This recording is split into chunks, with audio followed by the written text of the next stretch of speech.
what better words to be set up here, but by these words, Lachazot benoam Adonai al-vaker b'heichalo. Like, to see, it says here, to gaze. If you're still looking at your Surim, if it's still open to page 358, that last line says, to gaze upon the beauty, Lachazot, benoam Adonai, ulevaker b'heichalo, and to frequent and to be in this sanctuary. One of the most beautiful words I've read in our scriptures is something to do with seeing. And it's about this invitation, tachazeh, like come and see. Come and see the inner beauty, the secret that's within our scriptures and the words. The other one is tashma, like come and hear, come and listen. Not only with what you hear, so is it hearing, seeing, it seems to flow one from the other into the other. And so our Torah reading is this year, this Shabbat, begins with the words re'eh. Re'eh has something to do with seeing also. And here we have our people, our ancestors, poised to enter the promised land. And then they have this word that says, pausa, take a pause, in brackets, stage direction, and then it goes, re'eh. Re'eh anochi noten lepneichem hayom.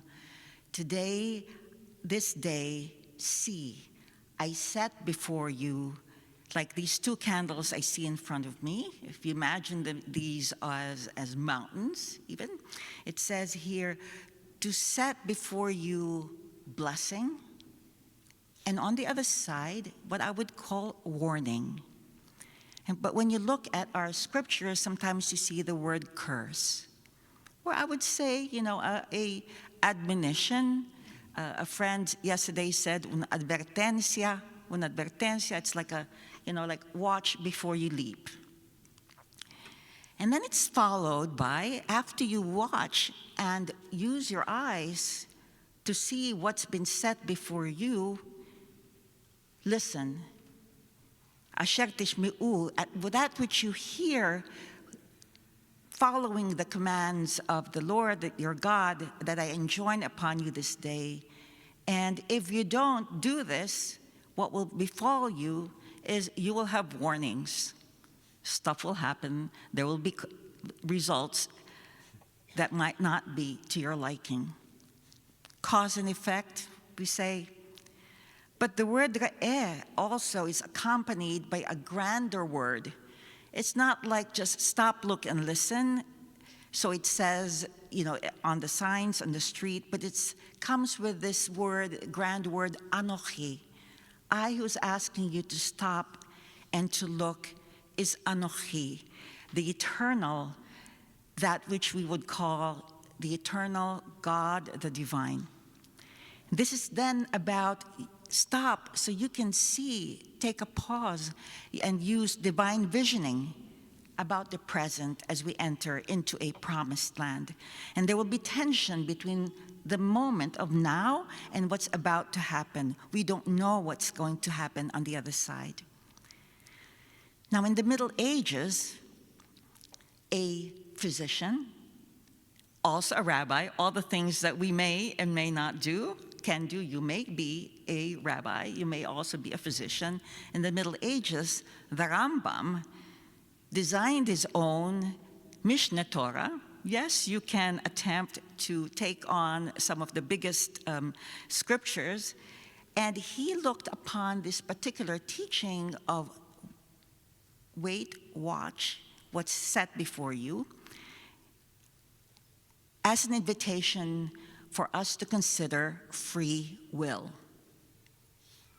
There may be rules, but you also have your free will to exercise. And it says, if you desire to bend towards the good path, to be just, to uphold justice, it is within the power of the divine hand to bend you towards the good. But if you bend towards the other path with the warning sign, then it is also within the power of your own hand to reach for that. So there is free will. There is a matter of you deciding where to go, and the choice is in your hands. But then they clarify, but if only their hearts would always remain this way. Hearts that are open, hearts that are not thickened by calluses, hearts that are listening. That is the heart that the Rambam infers from this teaching. And it's not about predetermination. But I remember a scene from an animation film in 2000. We're dating ourselves now. And The Emperor's New Groove. And in one scene, anyone remember that one? No hands rising. In one scene, there's this character actually voiced by John Goodman called the Pasha. He was like a village leader, sort of mid-management level. And he attempts to rescue this character named Cusco. So Cusco, Peru, like way up there. But Cusco is the name of we could say, a temperamental, bratty leader of some remote empire set probably in the Amazons. And so there they are. Pasha attempts to rescue Cusco, and this leads both of them to fall off from a cliff into a river. They're tied by a vine to a floating tree, and they are looking at the water rushing, and they conclude that they're about to go down a big waterfall. So looking at the scene, one goes, uh-oh. The other one answers, don't tell me. We're about to go over a huge waterfall. Yep. Sharp rocks at the bottom? Most likely. Bring it on. So the test of going the path of blessing or the path of warning is always, in the movies, framed as heroics, but not necessarily in the Torah. Attached to this admonition and this encouragement is a promise of unconditional love at the end. And it says, towards the end of the book of Deuteronomy, it says, Banim atem ladonai Elohechem, that we, all of us who are trying, who are seeing, who are going to go into this path of challenge, we are all children of the one God. There is unconditional love of child to parent, and we pray of parent to child. Two choices, blessing and warning, bracha or klala, are set before people. But the one voice I heard amongst the thicket and the murmurings of many commentators was one who was called as Chidushei Harim. Not the usual, right? We don't usually consult Chidushei Harim. He was the beginning of a line of Hasidic rabbis who started to turn away from excesses, rabbis who started to turn away from power grabs, rabbis who started to turn away from the spotlight. And he said himself, Chidushei Harim would say that he was that kind of rabbi, and his only dedication was to set the people on the path towards the divine. And he says, human beings, Jews particularly, have this deep within them, not only a predilection for curse and blessing, for the evil and for the good. They have deep within them the predilection, the inherent ability to choose only blessing. So different from the idea of the Rambam saying that free will, you can do either or. But the Chidushei Harim says, my innovation, he says, is that I believe that humans can actually and would actually, at the very end, when push comes to shove, choose blessing. And he says, for example, notice, for example, that when the rooster crows in the morning and you wake up, you say a blessing. A Jew would always say a blessing.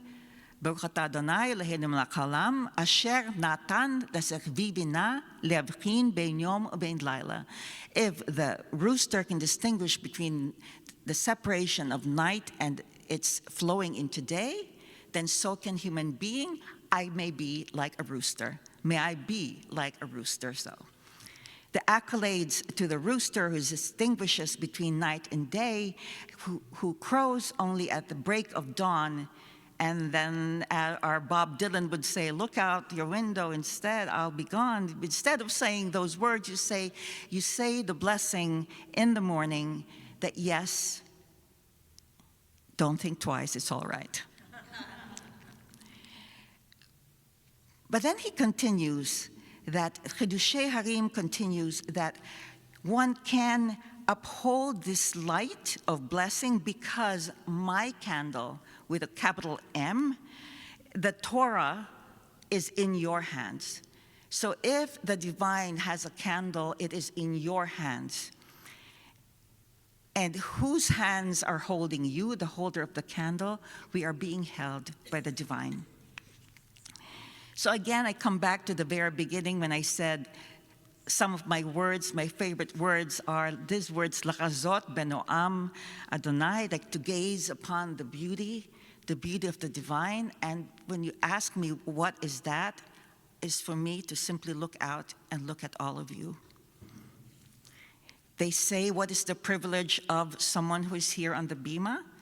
Is that we can stand here and we see the pure glory of sheer longing for the divine. And that is a humility that we all carry. And the other one is this word, tachazeh, come. And I invite you, come and come again as you go into the high holidays.